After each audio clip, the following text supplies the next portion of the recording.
ஆத்மா வணக்கம் அன்பர்களே. இன்றைக்கு தியானத்தை பற்றி மேலும் விஷயம் தெரிஞ்சுக்கலாம்.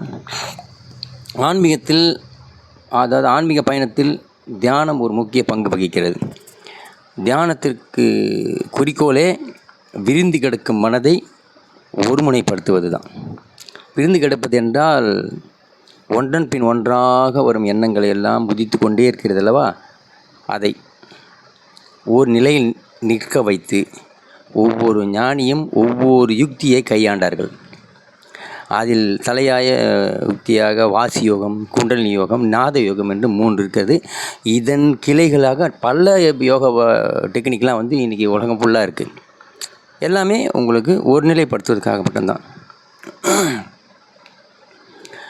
குறிப்பாக தியானத்தில் ஏன் ஒன்றை மட்டும் கவனத்தில் வைக்க வேண்டும் என்றால், இது வாழ்க்கைக்கு உதவி செய்யும் விதம் வேறு விதம்.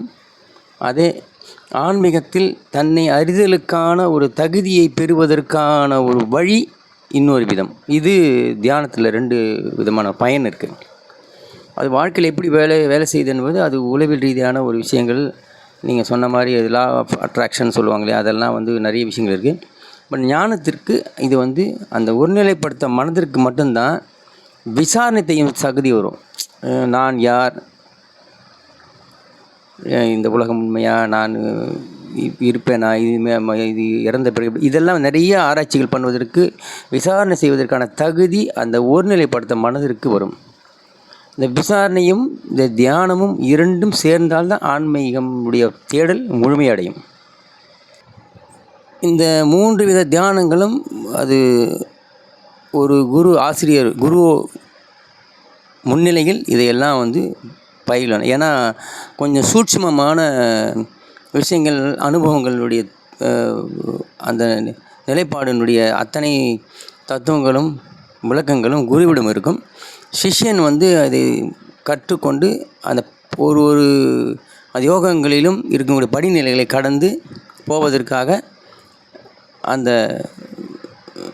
பயிற்சிகளை வடிவமைக்கப்பட்டிருக்கின. அதனால் குரு முன்னிலை மட்டுமே கற்றுக்கணும். அப்படியே யூடியூப்பில் சொல்லித்தராங்க அந்த மாதிரி ஒரு இந்த மாதிரி சொல்லித்தரலாம் அது முடியாது. நேரடியாகவே கற்றுக்கொண்டு அந்த அப்போ தான் உங்களுக்கு அதனுடைய உண்மையான ஒரு தன்மை உங்களுக்கு விளங்கும். இல்லைன்னா படிப்பறிவு மாதிரியே ஒரு அறிவாக தான் இருக்கும். அதனால் இது குரு இல்லாமல் இந்த பயிற்சியை செய்ய முடியாது. செஞ்சால் அது சரி வராது. இதில் தலையாய தானங்களாக இருக்கக்கூடிய வாசி யோகம், குண்டலி யோகம் பற்றி நாம் அடுத்த இதில் ஒரு இதையும் சுருக்கமாக நாம் பார்க்கலாம். விழா அதிகமாக அதை பற்றி பேச முடியாது. அதனுடைய தன்மைகளை கொஞ்சம், அதனுடைய விஷயங்களை கொஞ்சம் நம்ம தெரிஞ்சுக்கலாம். ஆத்மா வணக்கம். நன்றி.